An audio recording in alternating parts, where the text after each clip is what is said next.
అదే RTV app వార్తల్ని క్షణాల్లో చదివే అవకాశం ఉంటుంది. ఒక న్యూస్ పేపర్, ఒక టెలివిజన్ ఛానల్ మీ చేతుల్లో ఎప్పుడూ ఉంటాయి.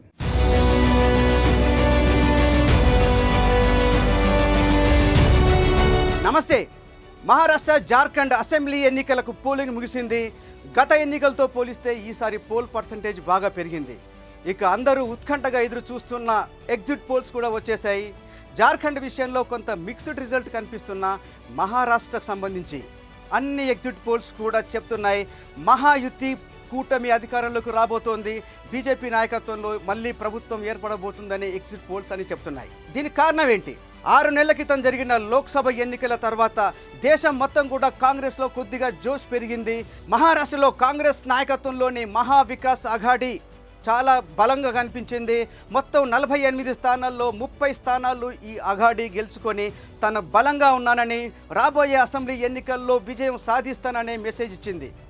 కానీ ఇప్పుడు ఏం జరిగింది? కాంగ్రెస్ నాయకత్వంలోని మహా వికాస్ అఘాడీ ఎందుకు ఈ ఎన్నికలలో సరైన ఫలితం చూపించలేకపోతుంది?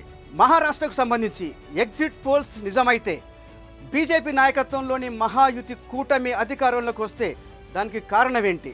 చూద్దాం. ఒక 10 కారణాలు చెప్తాను మీకు. అందులో మొట్టమొదటిది, మరాఠాలలో ఉన్న వ్యతిరేకతను అధిగమించగలిగింది మహాయుతి కూటమి. నిజానికి మరాఠాలలో మహాయుతి కూటమి పట్ల, బీజేపీ పట్ల చాలా వ్యతిరేకత ఉంది. 10 సంవత్సరాలు అధికారంలో ఉన్నా కూడా మాకు రిజర్వేషన్లు కల్పించలేదనే ఆగ్రహం వాళ్ళలో ఉంది. ఈ ఆగ్రహం గత లోక్సభ ఎన్నికల్లో కూడా కనిపించింది. మరాఠా ప్రాంతంలో ఉన్న 8 లోక్సభ నియోజకవర్గాల్లో కూడా 7 బీజేపీ కూటమి ఓటమి పాలైంది.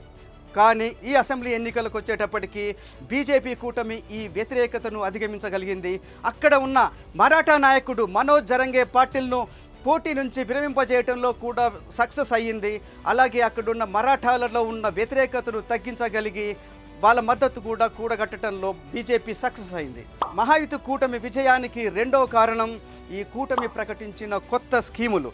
ముఖ్యంగా మహిళలకు ప్రతి నెల 2100 ఆర్థిక సహాయం, పోలీస్ శాఖలోకి 25,000 మంది మహిళలు, అలాగే రైతులకు రుణమాఫీ, వృద్ధాప్య పెన్షన్ని 2100కి పెంచటం, 25 లక్షల మందికి ఉపాధి కల్పించటం, అలాగే విద్యుత్ బిల్లులో 30% రాయితీ ఇవ్వటం. ఇవన్నీ కూడా ఓటర్లను చాలా తీవ్రంగా ప్రభావితం చేసినాయని చెప్పాలి. ఇక మూడవ కారణం, మాజీ ముఖ్యమంత్రి దేవేంద్ర ఫడ్నవీస్ నాయకత్వంలో కూటమి మధ్య మంచి సమన్వయం కనిపించింది. ఎవరైతే పార్టీ మీద తిరుగుబాటు చేశారో, ఎవరైతే రెబల్ క్యాండిడేట్స్గా నిలబడ్డారో వాళ్ళందరినీ విజయవంతంగా విరమింప చేయగలిగారు పోటీ నుంచి. అలాగే ప్రచారంలో కూడా మంచి కోఆర్డినేషన్ కనిపించింది. ర్యాలీలకు ప్రధాని దగ్గర నుంచి స్థానిక నాయకుల్ని కూడా ఎక్కడెక్కడ ప్రచారం చేయించాలి, ప్రచార తీరుని కూడా వాళ్ళు ముందే ప్లాన్ చేసుకొని పక్కా కోఆర్డినేషన్ చేయగలిగారు. ఇది కూడా వాళ్ళ విజయానికి ఒక కారణంగా నిలిచింది.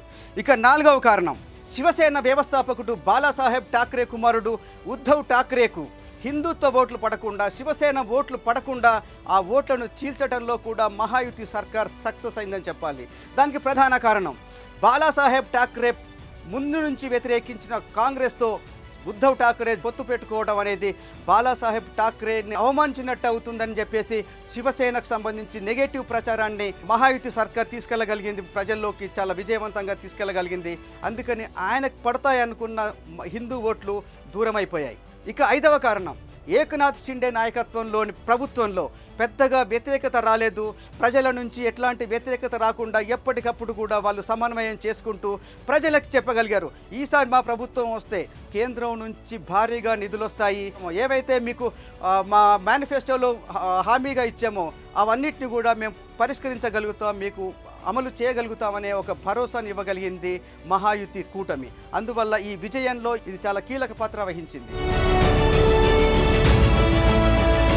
ఇక కాంగ్రెస్ నాయకత్వంలోని మహా వికాస్ అఘాడీ ఎందుకు ఫెయిల్ అయింది? దానికి కూడా ఒక 5 కారణాలు చెప్తాను. ముఖ్యంగా తెలంగాణ, కర్ణాటకలో 6 హామీలతో అధికారంలోకి రాగలిగారు. ఇవే 6 హామీలలో ఒక్క హామీని తగ్గించి మహారాష్ట్రలో 5 హామీలు ఇచ్చారు. కానీ ఈ 5 హామీల పట్ల ప్రజలకు విశ్వాసం కలగలేదు. దానికి ప్రధాన కారణం కూడా కాంగ్రెస్ అని చెప్పాలి. కాంగ్రెస్ అధ్యక్షుడు మల్లికార్జున ఖర్గే చెప్పారు, మీరు అమలు చేయలేని హామీలు ఇవ్వకండి అని. ఇది వాళ్ళను భారీగా దెబ్బతీసింది. వెంటనే ప్రధాని దగ్గర నుంచి బీజేపీ శ్రేణులన్నీ చెప్పారు, చూడండి కాంగ్రెస్ అమలు కాని హామీలు ఇస్తున్నారు, స్వయాన వాళ్ళ పార్టీ అధ్యక్షుడే చెప్తున్నారు అమలు కాని హామీలు ఇవ్వొద్దని చెప్పేసి. అలాగే బీజేపీ కానీ వాటి మిత్రపక్షాలు ఒక విషయంలో సక్సెస్ అయ్యాయి. అదేంటి, తెలంగాణలో కానీ కర్ణాటకలో కానీ వాళ్ళు ఇచ్చిన 6 హామీలు అమలు కాలేదు, ఇవన్నీ ఫెయిల్యూర్. మహారాష్ట్రలో కూడా ఇవి అమలు చేసే అవకాశం లేదని వాళ్ళు చాలా పగడ్బందీగా ప్రచారం చేశారు, ప్రజల్ని నమ్మించగలిగారు. ఇది కూడా కాంగ్రెస్ నాయకత్వంలోని మహావికాస్ అఘాడీ ఓటమికి కారణమైంది. మహావికాస్ అఘాడీ ఓటమిలో ప్రధాన పాత్ర పోషిస్తున్నాయి చిన్న పార్టీలు. నేను గతంలో కూడా చెప్పాను, అక్కడ పోటీ చేస్తున్న ఎంఐఎం కానీ, MNS, Vanchit Bahujan Aghadi, BSP, ASP ఇలాంటి పార్టీలన్నీ కూడా కాంగ్రెస్ ఓటు బ్యాంకును దెబ్బతీయబోతున్నాయి. దానికి ప్రధాన కారణం ఏంటి, ఈ ఓట్లన్నీ కూడా, ఈ పార్టీలన్నీ కూడా ముస్లిం, దళిత్, బహుజన ఓట్లపైనే ఆధారపడి ఉన్నాయి. ఇవన్నీ వాటి ఓటు బ్యాంక్ కూడా ఈ వర్గాలే ఉన్నాయి. ఈ వర్గాలపైన అయితే కాంగ్రెస్ ఆశ పెట్టుకుందో ఆ ఓట్లన్నీ కూడా చెల్లా చెదురైపోయినాయి. అన్నీ చీలిపోవడం వల్ల కాంగ్రెస్కి ఈ ఓట్లు పడలేదు. ఇది కూడా కాంగ్రెస్ ఓటమికి ఒక ప్రధాన కారణం కాబోతోంది. మహావికాస్ అఘాడీ ఓటమికి మరో కారణం హర్యానాలో జరిగిన తప్పును దిద్దుకోలేకపోవడం. హర్యానాలో చూసే మనం ఆమ్ ఆద్మీ పార్టీతో పొత్తు పెట్టుకోకపోవడం వల్ల కాంగ్రెస్ దెబ్బతింది. అలాగే అక్కడ ఉన్న కుల సమీకరణ, అక్కడున్న ఓటు బ్యాంకును సమన్వయం చేసుకోలేక ఫెయిల్ అయింది. ఈ ఫెయిల్యూర్నే అక్కడ బీజేపీ ఎక్కడైతే క్యాష్ చేసుకుంది, బీజేపీ అధికారంలోకి వచ్చింది.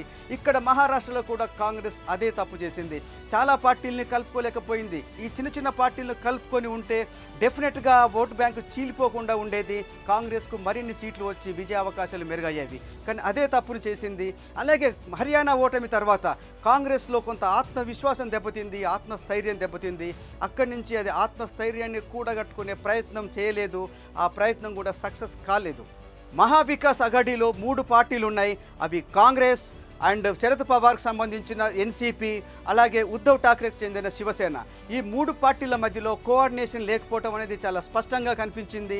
ఆ పార్టీ విజయ అవకాశాన్ని దెబ్బతీసింది. 3 పార్టీలు కూడా ఎవరికి వారే అన్నట్టుగా వాళ్ళ ప్రచారాన్ని కానీ వాళ్ళ కార్యక్రమాన్ని నిర్వహించుకున్నాయి. దీనివల్ల కూడా ప్రజలు అంతా కలిసి ఒక సమన్వయంతో ఒక మంచి ప్రభుత్వాన్ని ఏర్పాటు చేయగలం అన్న నమ్మకాన్ని కలిగించలేకపోయినాయి. ఇక మరో కారణం, నిజానికి అక్కడ ఉద్ధవ్ ఠాక్రే అండ్ శరద్ పవార్ వాళ్ళు పూర్తిగా సానుభూతి ఓట్లపైనే ఆధారపడ్డారు.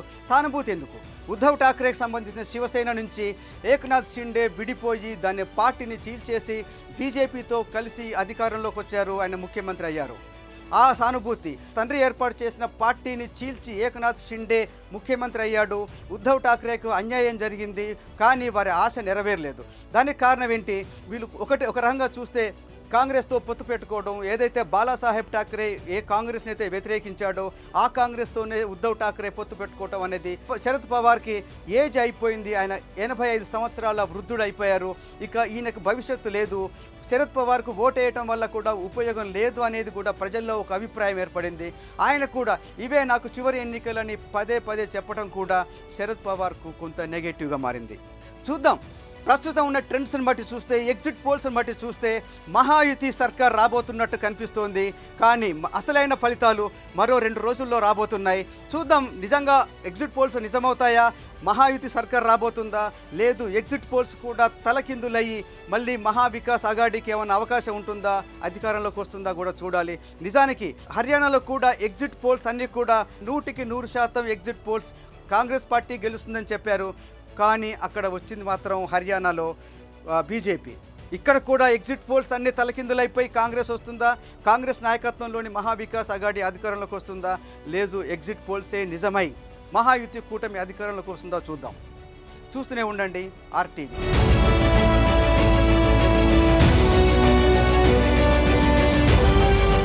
మరిన్ని వీడియోస్ కోసం ఛానల్ ని సబ్స్క్రైబ్ చేయండి. లేటెస్ట్ అప్డేట్స్ కోసం వాట్సాప్ ఛానల్ ని ఫాలో అవ్వండి. అండ్ లింక్ డిస్క్రిప్షన్ లో ఉంది.